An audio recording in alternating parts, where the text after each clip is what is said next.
Hey, folks, welcome to the George Lynch Hunting Podcast, brought to you by Legendary Gear, the game call company that is legend by design. Well, folks, it's a great and exciting time this year. We're at that time of year where we just gone through the fall. We had whether you're a deer hunter, waterfowl hunter, we had the late season waterfowl hunting. I'm at the time now; it's kind of cool.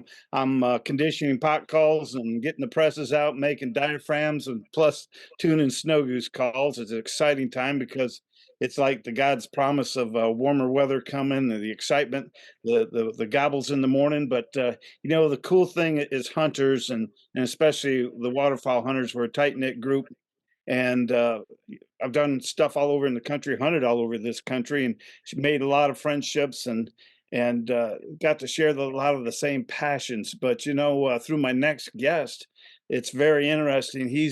I call him Gulliver because he's a worldwide traveler, and not just his big game. And I've done podcasts with him on the big game, but it's exciting. He has a tour, and we'll hear about his podcast. But he's doing a lot of stuff hunting waterfowl in the other countries, other continents, and meeting people who share the same passion of what we do. And it's so interesting to have Ryan Basham on our program. Ryan, welcome aboard. Thanks, buddy. Glad to be back on. It's been a while since we talked about some crazy stories in Africa. I'm ready to talk about some crazy bird stuff now. Well, I ate up everything you said because I remember as a kid, we've all sat there and with the Outdoor Life and Field and Stream Yeah, magazine, read some of the big game um, stuff. Guys are hunting out there. But Fred Bear was, I was a big idol of Fred Bear, I guess, growing up because he was actually the first guy doing the videos here and traveling to places that guys haven't been. And I met Glenn St. Charles years ago. I had him sign my dad's old Bear Recurve. I got oh, his that's book. cool. Yeah, he signed his book, The Bow's a Little Delta, and it was so awesome to listen about traveling to other places, and I grew up in the Midwest, and it's basically all we knew, pond shooting ducks and hunting geese and sitting in a tree stand for whitetails. But I really, you sent me the link there to your new podcast, and is it The Road to 200? To 100, yeah. Oh, So, kind of a kind of a crazy way, and it kind of aligns with what you're just talking about there. So, I did a film project. Gosh, I think it's been a couple years now, and it was called. It was just simply called. The title of it was Home. And the reason that we did that film was we all have our roots where we cut our teeth learning to hunt, where we fell in love with this sport and this pursuit. And so for me, that was Northeast Texas. And long story short, while my buddy and partner in the Road to 100, his name is Kyle Lloyd. As we were filming that, went back to my old family homestead in Northeast Texas, where I learned how to hunt birds and bow hunt whitetail, all that good stuff.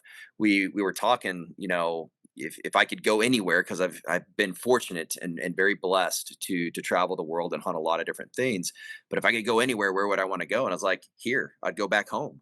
Um, this is where it all started for me. But in that conversation, he was like, well, how many birds have you hunted now? And I think at that point in time, I had hunted 76 waterfowl species, completed my World Turkey Slam, and I think it was like 60 something big game animals internationally. And he's like, well, what's your goal? And I was like, well, my goal always has just been to get to 100 waterfowl species. It's a nice round number. And I was like, and it's been a hard road. And he was like, that's it. I was like, that's what?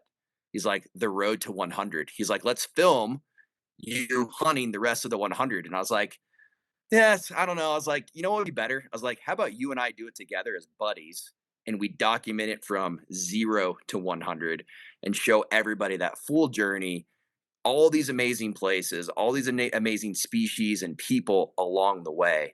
And so that was, gosh, I'm trying to think now. That was back in 2021. And then we solidified it November 2022, and went on our first trip for the project in December of 2022, and just started releasing episodes the last few weeks. So it's been a lot of effort and a lot of planning, but it's happening. So we're pretty excited. well, I'll tell you what, congratulations, because what I've seen so far, first class editing, dude. Your editing's awesome, but in the Thanks. footage, Kym's a wizard. yeah, and that means a lot. Whether we knew that back way years ago in the days of Avery when we were doing Sure. video. and stuff, the editing guy, that's your best buddy. Yes, without question. I mean, and that's kind of how we've looked at it. He saw himself as, and that's kind of what makes I think our project different. A couple things. It's not just a film series that we think will take about 5 years. I think this is about a 5 year film series in total, but we're also doing a podcast. But the other interesting part is. I was very adamant, like, this isn't about me as an individual. I don't want it to feel that way. This is about the world of waterfowl hunting. This is about buddies, and Kayam is a really good friend before he was, a work colleague, or in this case, a partner in this business together. And so he is incredibly talented. He deserves a lot of the credit when it comes to editing and creating storylines and doing everything. Like he is a critical part for what we're trying to accomplish. So I wish he could be here now, but you're stuck with me instead. Well, the first one that you sent me that I watched was the one in Sweden. Yes, And, I couldn't tell you what a barnacle goose sounds like. I wouldn't know, or the gray goose and stuff, and we looked at that because I've had people contact us, even back when I was with Lynch Mob Calls, and about doing, hey, do you do any of the gray goose calls and stuff like that? right. And Russia does a ton of, of business. So, um, I wouldn't even know how one sounds, but when you're hunting over there, do they rely? And I shouldn't say over there. Let's pick, the different Yeah, countries. Hunted. Is there the same rely that on the calling? Like we, the guys here in the States, everybody, thinks that they got to be the master caller, and it's not as much about decoy setups. And to me, it's always about being in the right place. But do they place as much emphasis over there on the calling, or is it more in the right place, concealment and decoys? ugh, fantastic question. And honestly, I could have a different response to that question for every continent and every country I've been to, because it is slightly different, and there's different variables in that equation no matter where you go. We'll talk specifically Sweden because that was our first two episodes of the project. We checked off three new species for the project with those pilot episodes. We didn't even have sponsors when we went and filmed that. That was just, hey, let's go test this idea. We didn't know what we were doing. Like, the fact that it came out as amazing as it did is just credit to Kayam and how good his editing is. So, You know what? That's um, what's so cool, Ryan, is that this wasn't about sponsors making this happen. I mean, it's yeah, nice to have partners, but it's because of your passion and your buddy's passion with an idea. That's right. what drove this. You were going to do it Absolutely. without a sponsor no matter what. Exactly. Now, don't get me wrong. I mean, we're not going to shy away from saying we've been very fortunate. And I'm going to answer your question, but we've been very fortunate. I feel this is important. A lot of people, they're like, oh man, like these guys just go and get sponsors for whatever. They'll use whatever product they can as long as they're getting money. And the reality is like that's not necessarily entirely true. Like, we're fortunate in that all of our partners, we do believe in those products. We've been using a lot of those products, not all of them, but like I would say of our nine sponsors, we had already been using seven of those a lot. Like, we just got lucky that they liked us enough and the idea to say yes. So we're already using those products. And a project of this scale, we have to be funded. We're not doing this to make money, but to do this amount of travel the way we're doing it, it has to be very well funded and planned out. So we were grateful, but yeah, we definitely took a flyer, and I invested some personal money into making that first one happen. Luckily, it turned out okay, and some people wanted to see us finish the journey. So fingers crossed it stays that way, and we continue to have the support we need. But yes, to answer your question, so in Sweden specifically, I think what we take for granted sometimes as I'm not even gonna say North America, as hunters in the United States, the resources that we have at our disposal are far greater than anywhere else in the world. Resources meaning um, the tools, the products, right? That comes down to the calls, as you mentioned. When you start traveling around the world, man, like, I think there might be two guys that I know of in Europe that turn calls. And yeah, so they can sit there, and I've got a gray lag call. I suck at it, but I got one. It's fun to play with. They've got pink footed geese calls. Their mallard calls are really comparable to ours because in Europe there's a ton of mallards. And in that way, it is similar. Now, are they as reliant on the calls? I would say no. The tactics over there are very much different. You want to be on the X the best you can. Sometimes they have layout blinds, but most of the time they don't. Again, they don't have manufacturers over there that are making those products in abundance like us, and they can't just run over to a Bass Pro or a Shields or Academy Sports, or depending on where you are here in the U.S., where you would buy products like that. That's not readily available to them at all, and so they're much more in a. I don't want to. The word primitive isn't correct, but I think fits here. But they're in a more primitive situation. Like they have the same shotguns we do. They get to shoot lead, which is awesome. Um, but as far as gear, man, they're doing the best they can with what they got, and that affects their strategy and tactics to go out in the field and be successful at what they do. So they still do some classic like pass shooting, which I know all of us here were like, man, we want to feet down in the decoys. Well, if you don't have decoys and you don't have a call, how do you hunt them? And that's what they have to do. They're just as passionate as we are. They're just making lemonade with lemons. Right. Their lemons are just different than ours.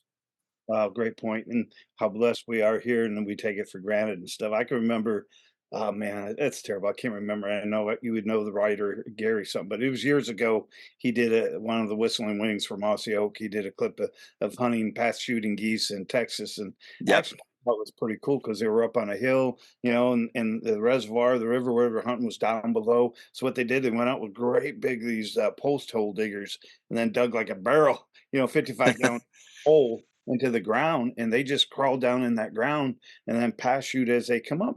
I mean, that's a style. It's a style of hunting. I mean, you still, it's about taking the ethical shot. Just because you're not sitting up and called in into the middle of the field that they don't want to be, or wherever. If you are hunting the X and blessed to hunt there, but I say to each his own, and each man whatever he wants to do.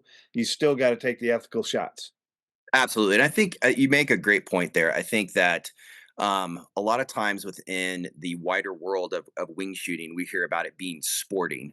And I think that people may define that term like was that a was it a sporting shoot? Meaning was it a good opportunity to get the shotgun out and make some good shots? And people define that differently. I mean, there's a lot of people that to them that's defined as well we put them feet down in the decoys in the timber with sub gauges and shot them at 10 and 15 yards. It was sporting. Over in Europe and other places it's hey, we were able to figure out where the feed was. We know where their roost is at. We positioned ourselves accordingly and we were able to pass shoot them. And you want to talk about sporting shooting, man, like shooting uh, geese passing by at 35, 40, 45, 50 yards and making clean, ethical shots. If that's all you got, that's a pretty sporting shoot. And so, again, it's all defined differently. But I think what I love the most about this journey is that the passion's the same. Languages are different. The gear is different. The tactics are different. The love of hearing wind cut through wings of birds and getting that bird in your hand and eating those birds and whatever traditional recipes you have, all that good stuff, man. It's all the same. It's all that same love and passion, and that's why it's a worldwide brotherhood, not just here in the U.S. I love that Worldwide Brotherhood, and it reminds years ago, Sportsman's Warehouse. Did some traveling with them for shows, and Phil Robertson was doing them. So got to do side by side with Phil, standing behind the counter, and one of the things that he would always talk about, it's the sound of those wings, and it is. Yes, You sit there and duck hunting, especially when you're sitting there and you're on that right water hole or in the field, and man, they come by in a group of 100, 75, 100, and that. It's no doubt about it. You could just close your eyes and listen. And absolutely. and but I've always wondered, never have been, the only other country I hunted was Canada, like everybody else, never hunted Mexico. But in Canada, even just that they border our country, if you go up far enough, they don't have the equipment and readily like we do. You're right. Right, And even a country that close. So I can't right. imagine, continents away what's over. But so what's your favorite eating over there? Of in Sweden, what was the best one to eat? Oh man. So I'd probably say, so the reality is if you go back and watch our first and second episodes, we only shot 2 bean geese. Unfortunately, we didn't get to eat those. Those ended up kind of going with the guy. That was our last day, and he took those. We ate some of the gray lag and the barnacle geese. I would say probably the gray lag, which is really comparable The to, spec? um, yeah, it looks just like a speck almost. They're a little bit bigger body.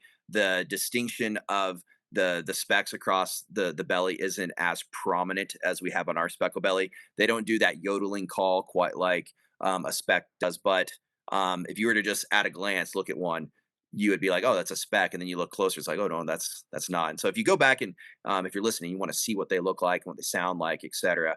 We do our best to kind of show that in those episodes, and you can get an idea of what a gray lag looks like. But they're pretty good eating. I mean, the barnacle geese, pretty comparable, I guess. They're not too much different as far as eating.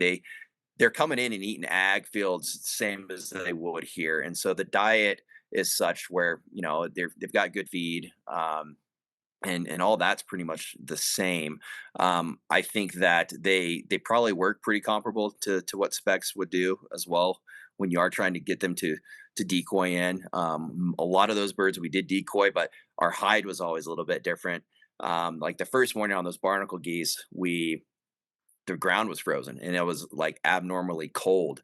Normally they dig in old school coffin blinds, kind of like we used to historically here.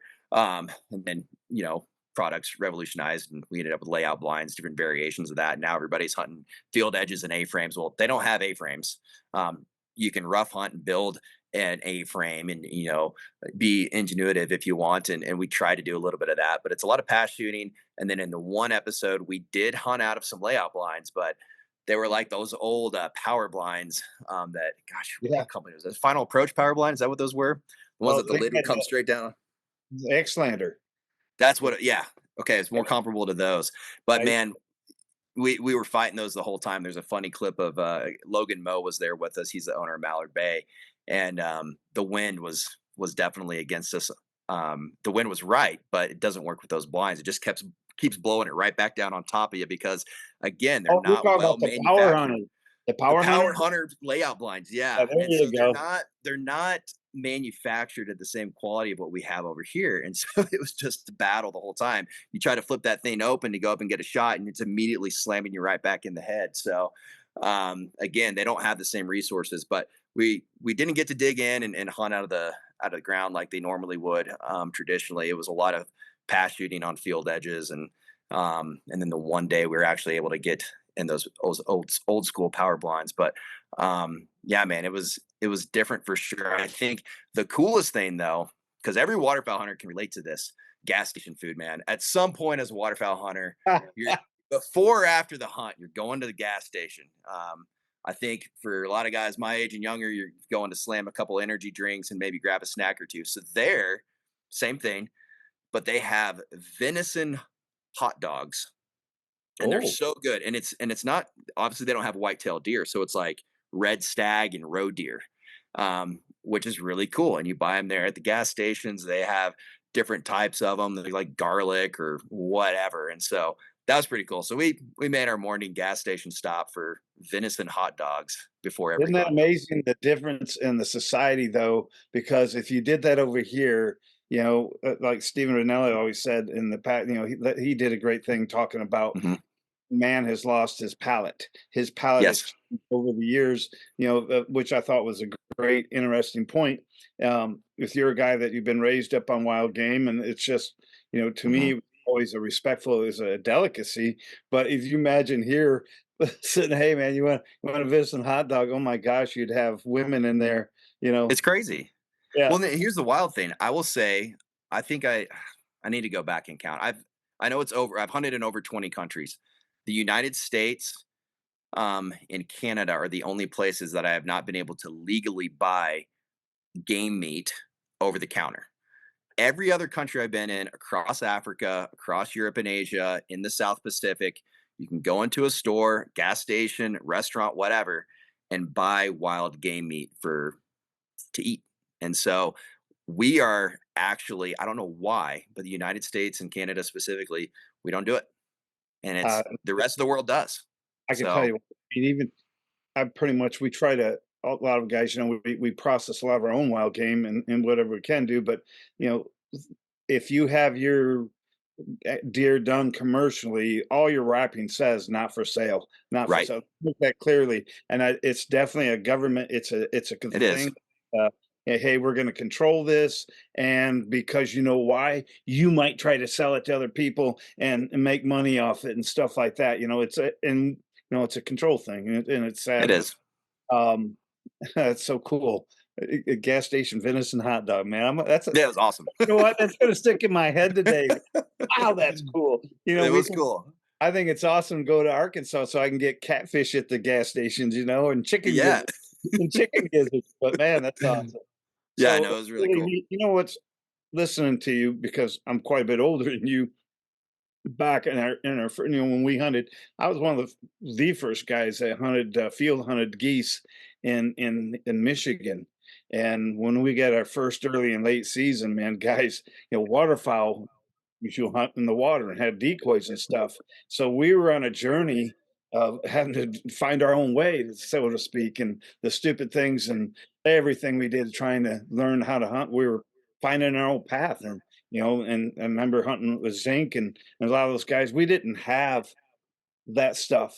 I can kind of relate to your friends in the other continent because we were we had to do with what we had.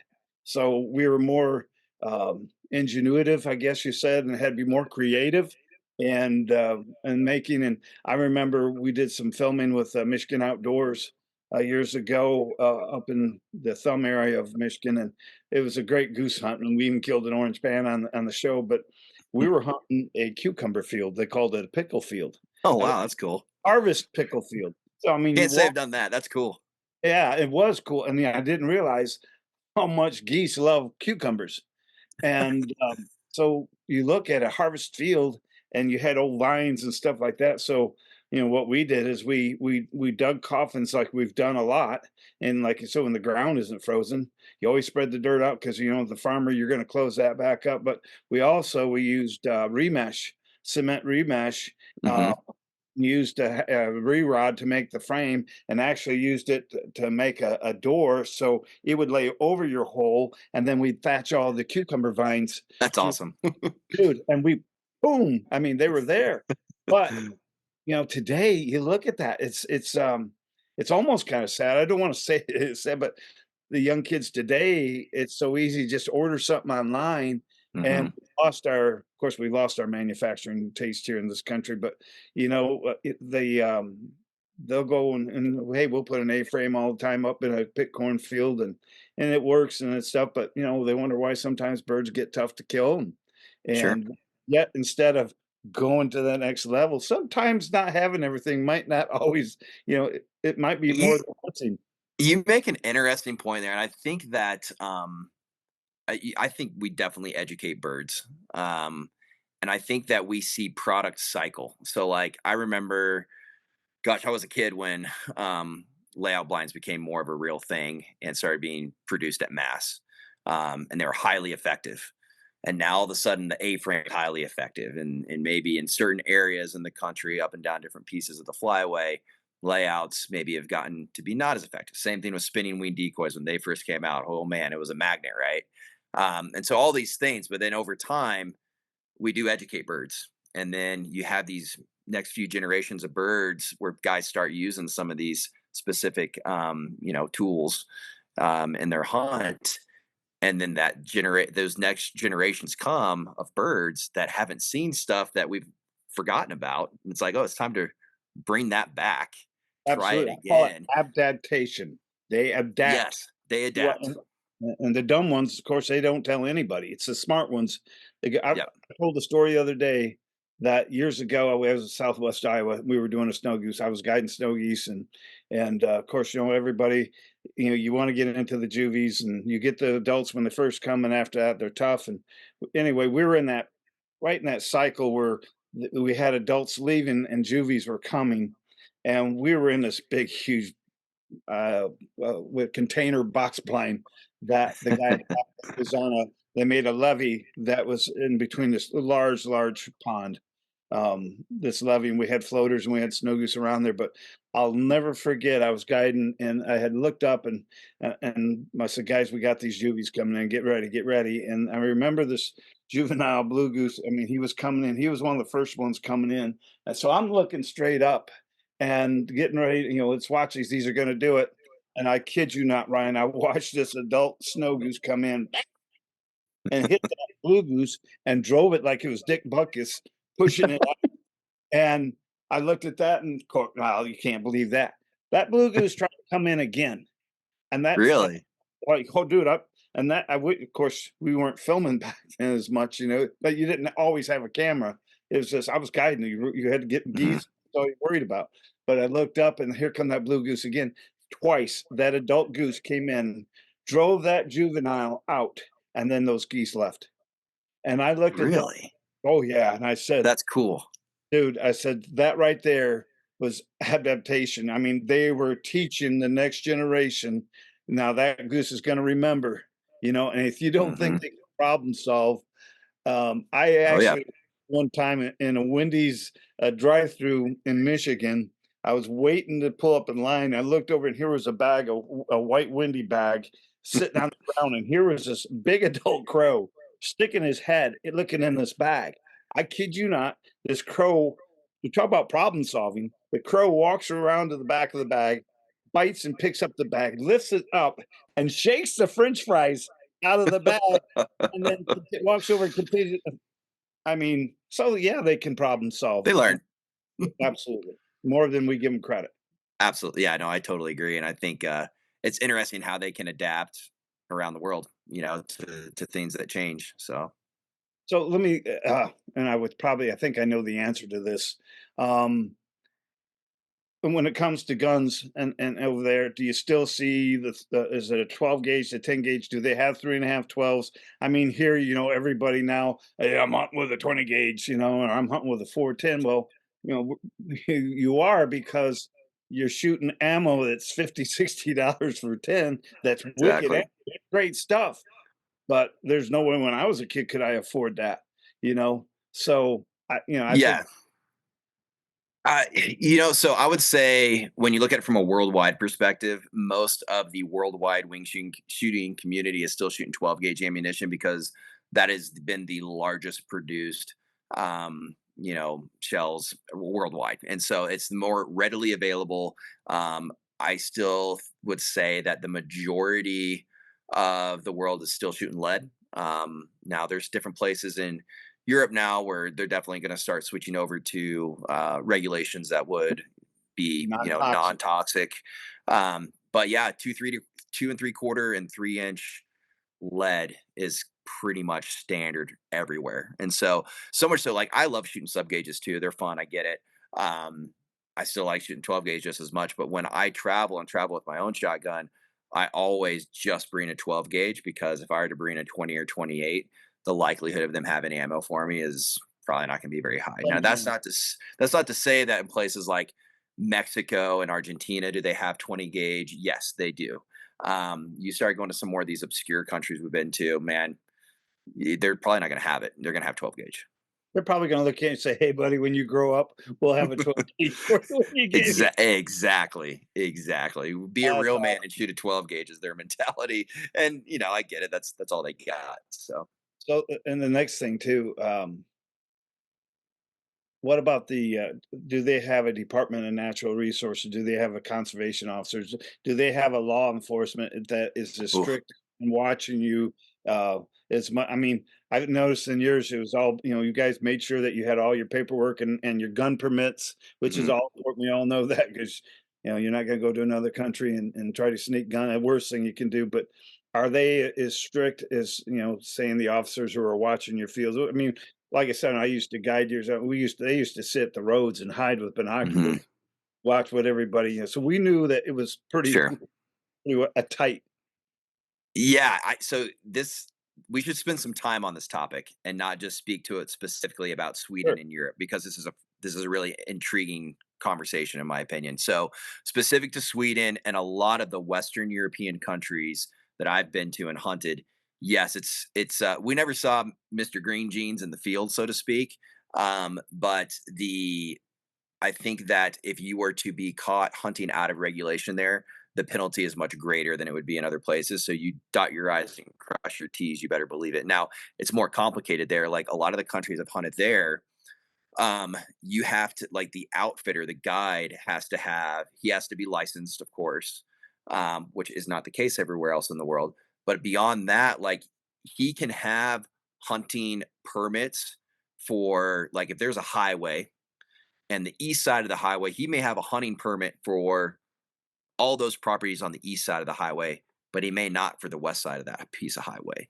And so you can't just be like an outfitter over there and be like, well, I've got my guide license and I can get permission here and go over here and hunt this place, or this is some public, some public property we can go and hunt. It's, you have to have certain permits to hunt certain species in certain areas and certain times of the year. It's much more complicated. So they carry around a binder Hmm. full of all this paperwork so that in case they get pulled over by, um, what would be the equivalent of a wild fish and game officer or the police, because the police can check them too. They're the ones checking the gun paperwork.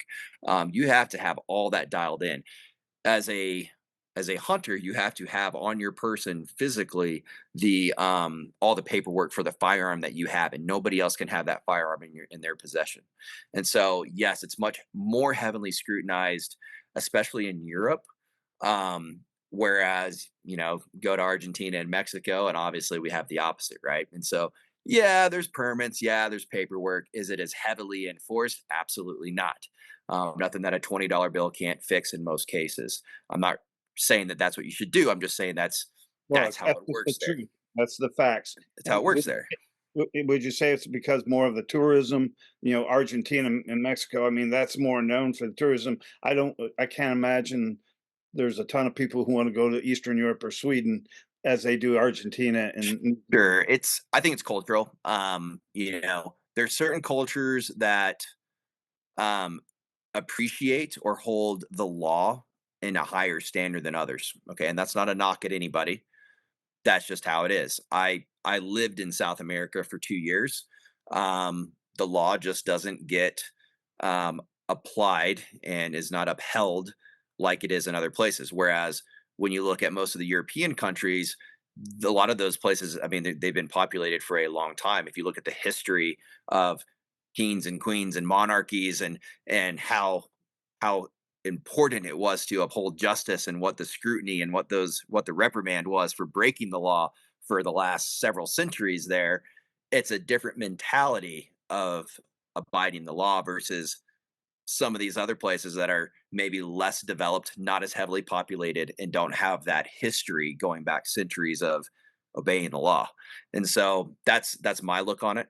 And then you have other places. This one's super unique for anybody that's not following the situation in Australia. They should be, especially for waterfowl, because if it can happen there, it kind of scares me. I think it can happen here, but for the provinces of South Australia and Victoria, they have been battling and fighting to keep their waterfowl hunting rights for the last several years. Now, specific to your question, how is wildlife, fish, and game over there? There's is Field and Game Australia, if you want to look it up and dive more into what they're dealing with and what Field and Game Australia is doing. But um, it's so regulated there that in order to obtain a hunting license as a waterfowl hunter, you have to go to the Field and Game Australia office. You sit down and you take a test. And it's a bird identification test. And it's not like, hey, here's a really nice photo. What bird species is this?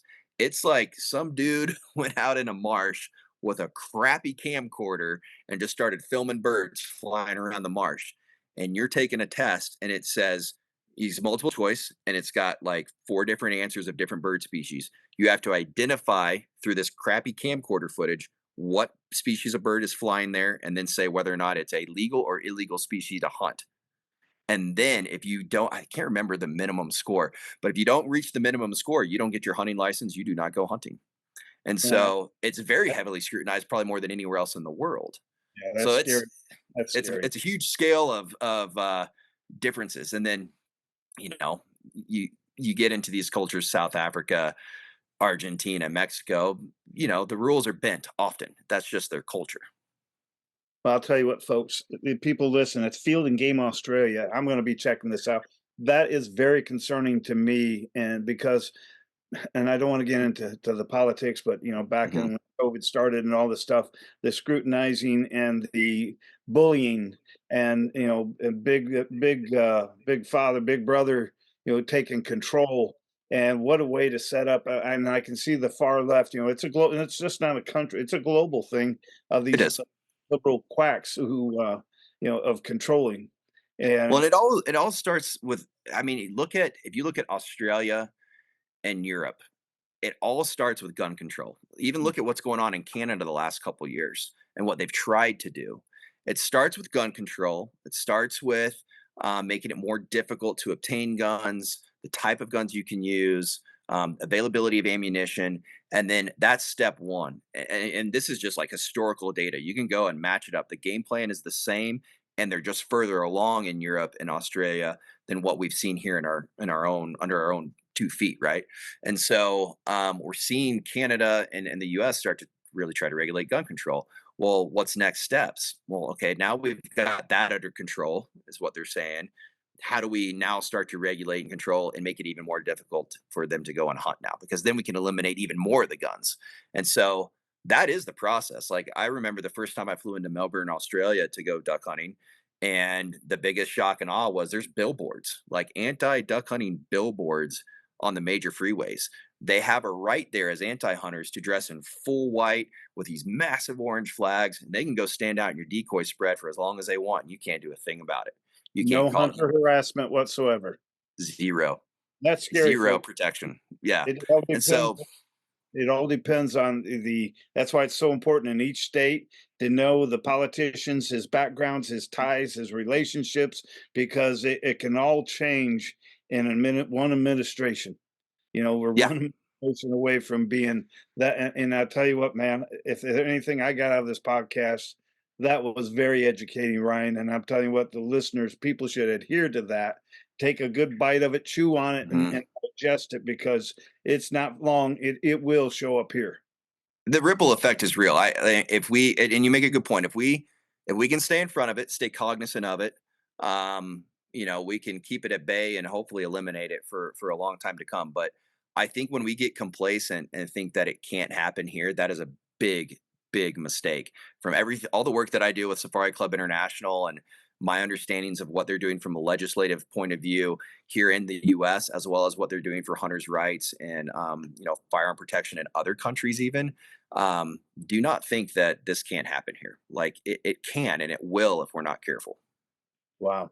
Well, I'll tell you what, folks, we're going to end this part. This is going to be a two-part podcast. This is amazing wealth of information. We're gonna make a break here, Ryan, and folks. I want to just reach out and want to thank our sponsors. I want to thank Yeti. I want to thank Sika Gear with Lacrosse, Rite USA, um, Apex Ammo, and Legendary Gear USA. Um, I appreciate what you're saying, Ryan. And folks, if you like this podcast, please hit like, subscribe, and I'll guarantee you the second half is just going to be as much as informative and exciting as this first half. Uh, Again, we just want to thank you for stay tuning, and always remember, hunt safe, hunt smart, and may the good Lord be your guide. Well, I'll be out there, rain is shining, all a part of the great design. Bring it on, I can never get enough, because that's what legends are made of.